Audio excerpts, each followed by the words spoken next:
Good morning, everyone, and happy Friday. It's going to be a great day. I'm sure you've all prepared yourself for an awesome weekend as well. And I'm so glad that you chose to thrive with me this morning. So we're going to go ahead and get started. And today's lesson was actually inspired by a Instagram post that I saw by John Maxwell yesterday, where he shared 7 different steps to success. And I thought, that'd be an amazing conversation for us to have today.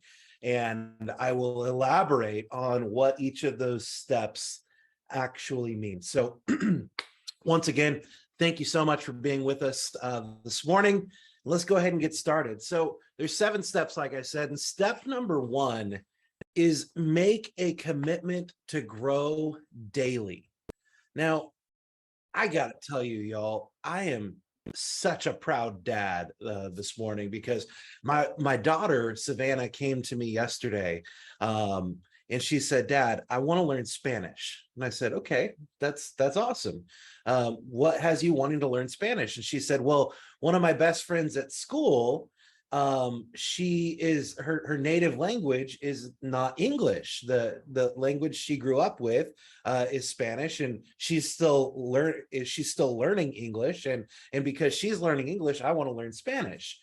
And that got me thinking, man, how amazing is it that we live in a world today where I could sit with her in my office at home, download an app called Duolingo, and then her and I choose how long she wanted to spend learning Spanish every single day.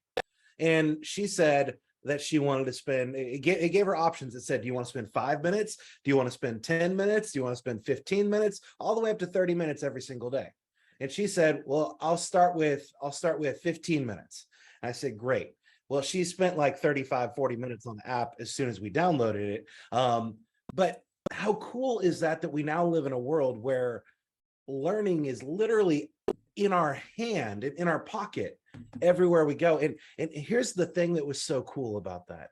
As soon as we chose the amount of time that she wanted to commit to learning Spanish every single day, it popped up and said, is it okay if we set a push notification so that every single day we remind you that it's time for your 15 minutes of learning?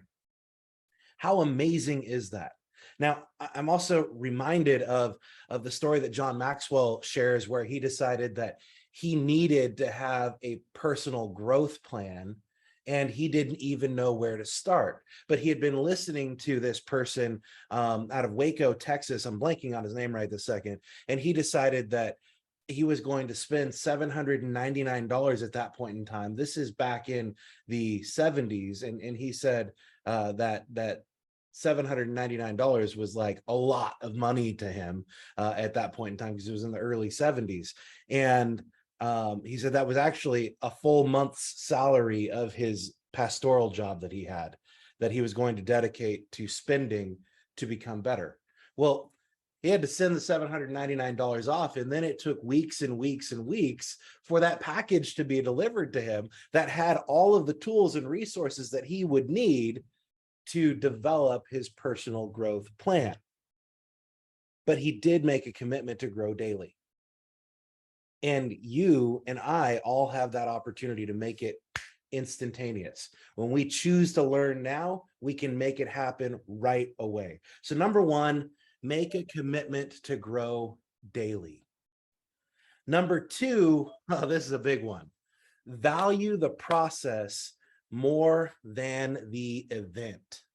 Value the process more than the event. We just passed January 1st. January 1st is National Resolution Day, right? And on National Resolution Day, that's when people set these resolutions that they're going to work toward for the year. Statistically speaking, most of those people give up in 7 days. The day where most people actually give up on their resolutions is January 13th. It's less than 2 weeks. It's because they were focusing on the event rather than the process. Now imagine for just a second that your goal was to get fit. And instead of focusing on falling in love with the process or focusing on the process on the way to get there. All you focused on was that one event of looking good or getting fit. That is great. It will motivate you to an extent, but you have to follow and you have to learn that I have to pay attention and I have to make this process part of who I am. Yes, I will get that, but I have to make the process to get there part of my daily habits. Am I going to love it every single day? No. Am I going to feel better because I'm doing it? Yeah, after about the first week. First week, you're going to feel like everything is broken, and then you're going to start to feel better.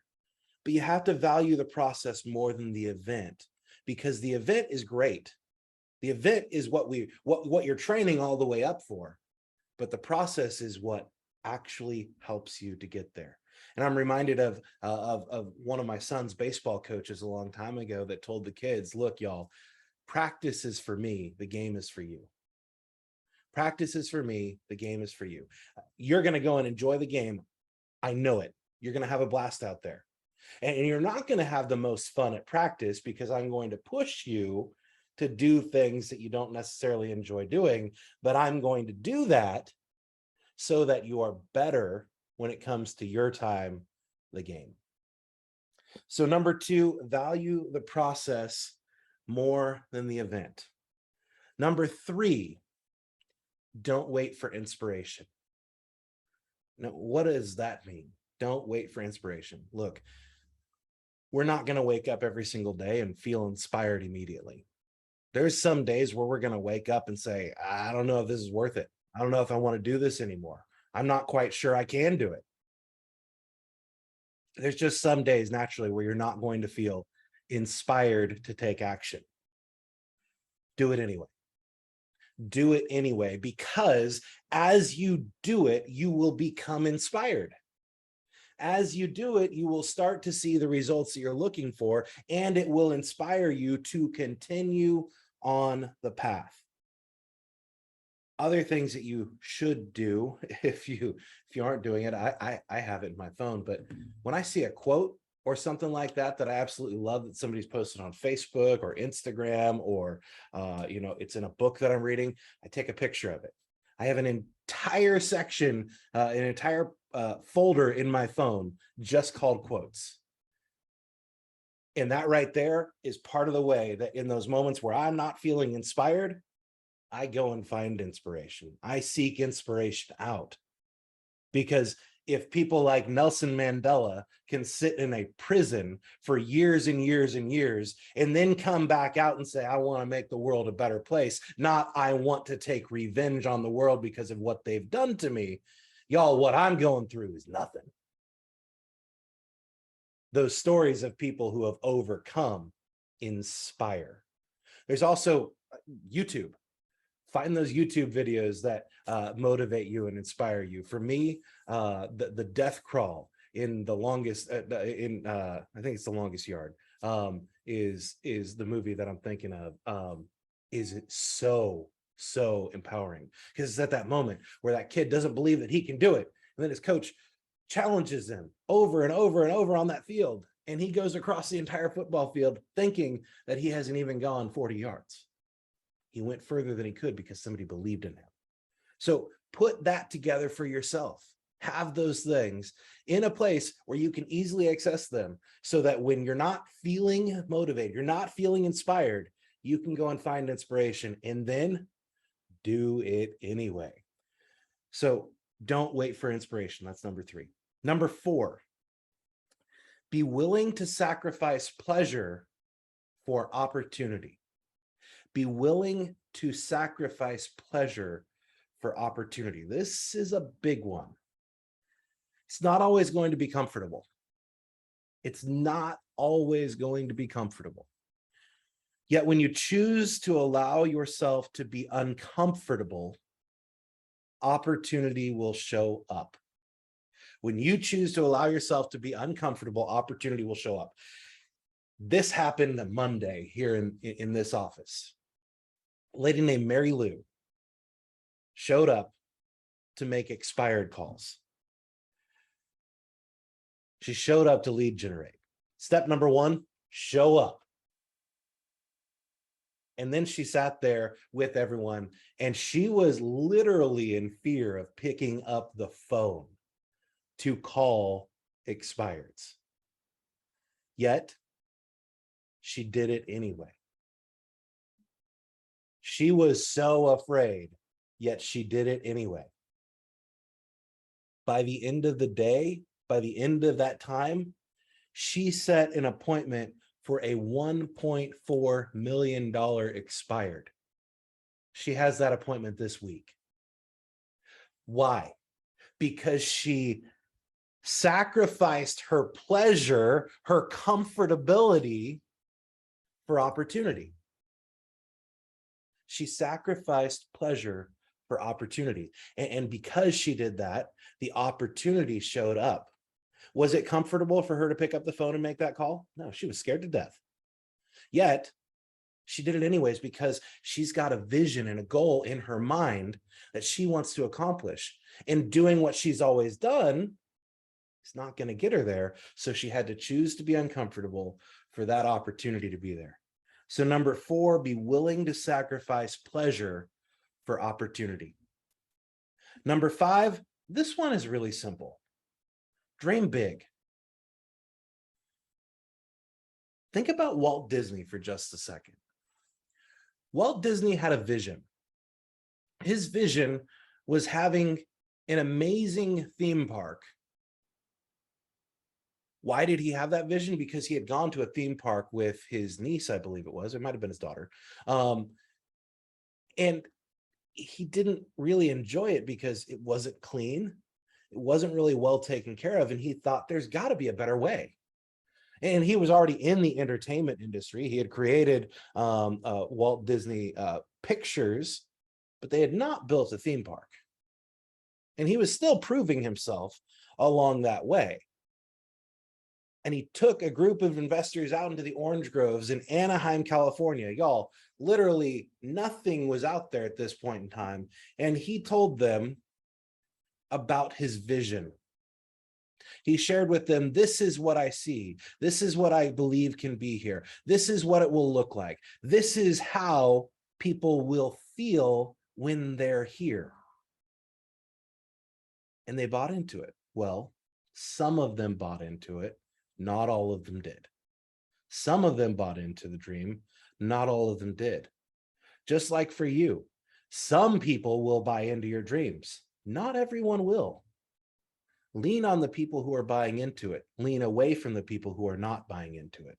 There are dream believers, those people who are going to look at you and say, I believe that you can do that, and I'm here to support you. And there are dream killers, those people who say, you're crazy. What are you smoking? There's no way that's going to happen. You can't do it. Do something so big that those people look at you and say, holy crap, what happened? So don't worry about how big it is. Dream it and then work backwards. What would I need to do in order to make this a reality?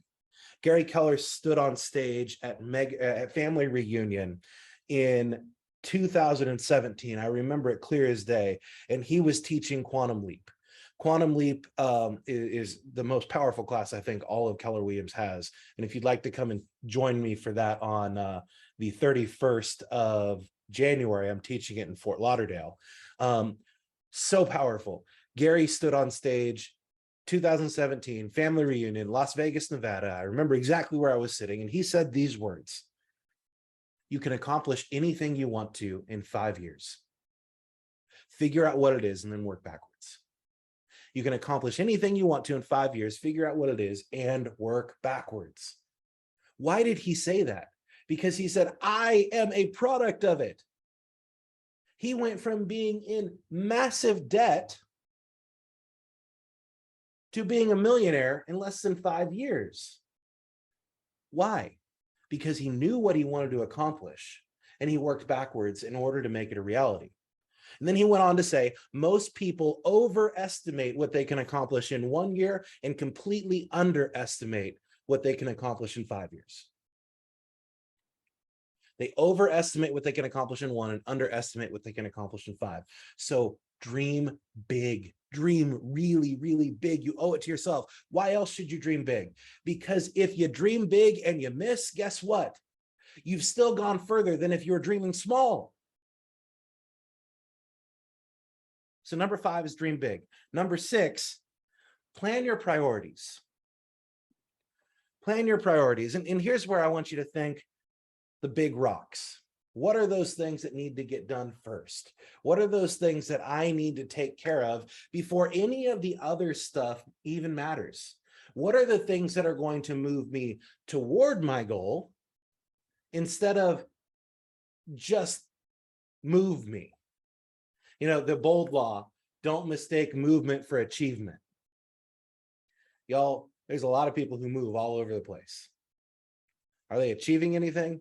Not necessarily. Go look at Washington, D.C. They mistake movement for achievement all the time.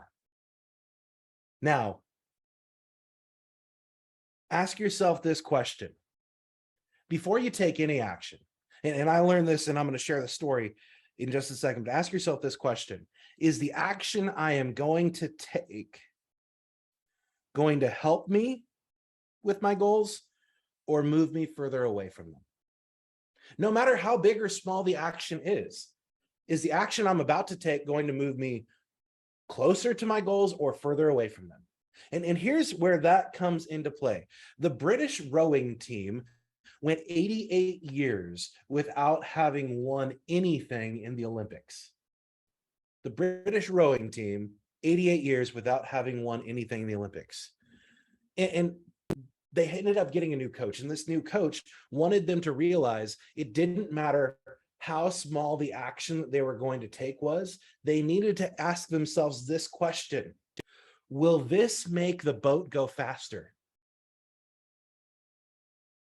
They went from 88 years of no success in the Olympics to, within a 1-year period of time, gold medals. Why? Because they changed their mindset. They, as a team, if they were out having a team dinner or out one-on-one with another person that was on the rowing team, if they were getting ready to order dinner, they would each look at each other and ask the question, will what you are ordering make the boat go faster? Will the choice that you're about to make the boat go faster? That was their mindset. You see, most people look at the Olympics, unfortunately, and think that it's about that moment in time where the race happens. Y'all, the race has nothing to do with it. The gold medal's already been won. The gold medal is won in the 4 years between the Olympics. The gold medal is won in the 4 o'clock in the morning practices. The gold medal is won when they did it and they didn't feel like doing it, but they did it anyways. We see the gold medal being won at the Olympics, but it's already really been decided by who showed up and who didn't.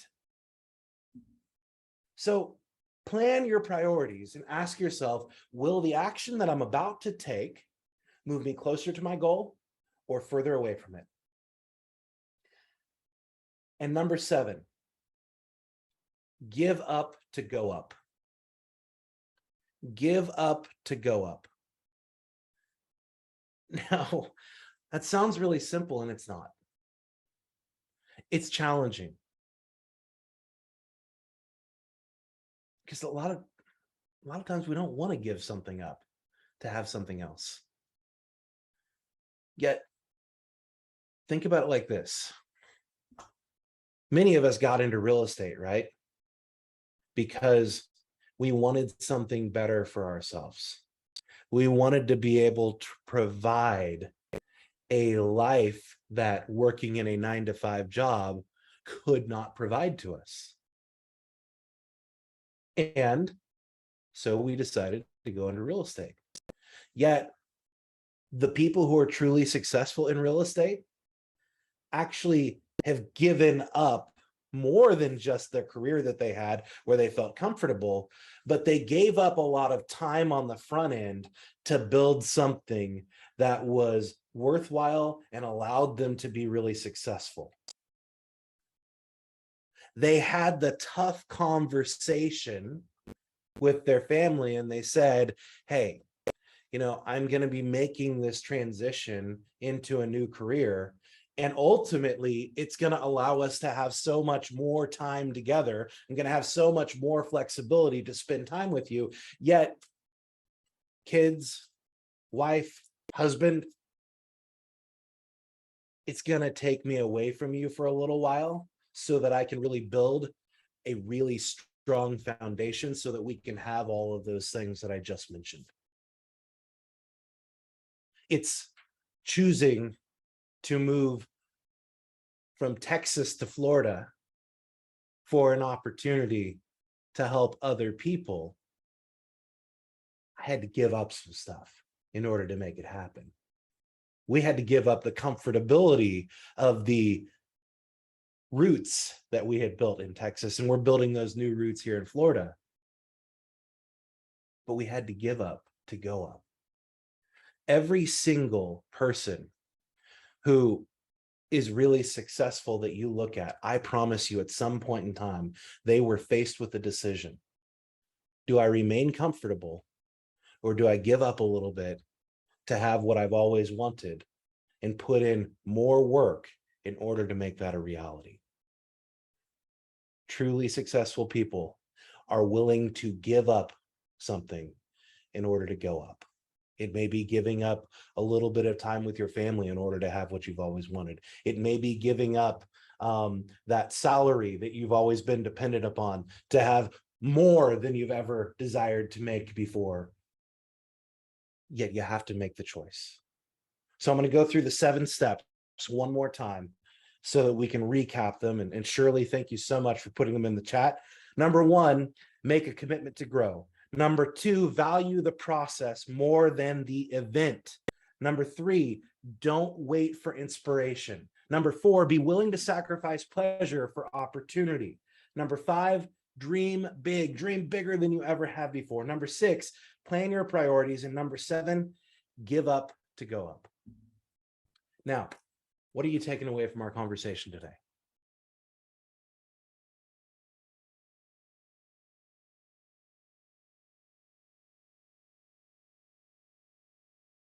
Yeah, Michael. Good morning, everybody. Good morning. My first time on this call because I'm usually taking Jordan to school, so it's really cool to see some pretty faces on here. This was awesome, Scott. Thank you. I think there was so many great nuggets here.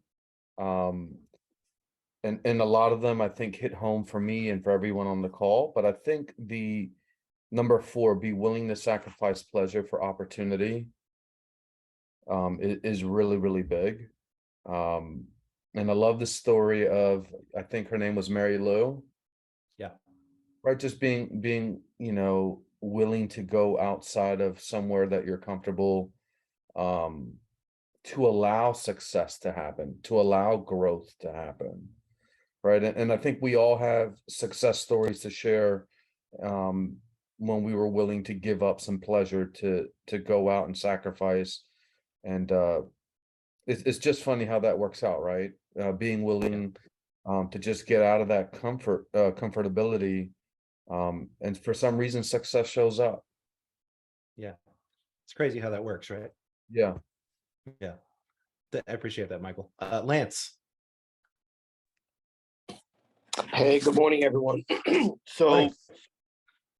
yeah, this was I almost felt like you were talking directly to me because I'm sure I'm not the only one that has experienced these last couple of weeks. It felt like, for the first time in many years, it felt like everyone was really taking the holiday season seriously. What I mean by that is everyone seemed to have just stopped working. All of my clients didn't want to talk about business at all. And yeah, for the first time in a great many years, I found myself with more time than I've ever had in the last 2 weeks to start lead generating and do things that I normally wouldn't have done. And then all of a sudden, so I'm getting to number 3 and 4 basically are what I'm taking away from this, which is obviously don't sacrifice, be willing to sacrifice good pleasure for opportunity, which is what I worked on for the last couple of weeks, and find inspiration, because it was hard to find inspiration when everybody else was sleeping. That is very true, Lance. That is very true. Thank you for sharing, man. I appreciate that. And we'll wrap it up with you, Shirley. Take us home. What stood out to me is number 5, Dream Big. I remember attending a live event by Brittany Harris. She's a millennial. And she said, stop sharing your dreams with people that only know nightmares. Oh, that's good. Write that down. It's huge. You have these dreams, but you have to be careful with whom you're sharing them with. Yeah. Stop sharing your dreams with people who only know nightmares. Stop sharing your dreams with people who only create nightmares as well. Yeah, thank you so much for sharing that, Shirley. And I want to remind you all, just like I do every day, and this one is going to hit home right here with what we just talked about. Everything you want in your life is right outside of your comfort zone. Choose today to be a little more uncomfortable than you were yesterday, and you'll be able to have everything in your life you've always wanted. I appreciate you all for joining me today, and I look forward to seeing you again next Monday. Talk to y'all later.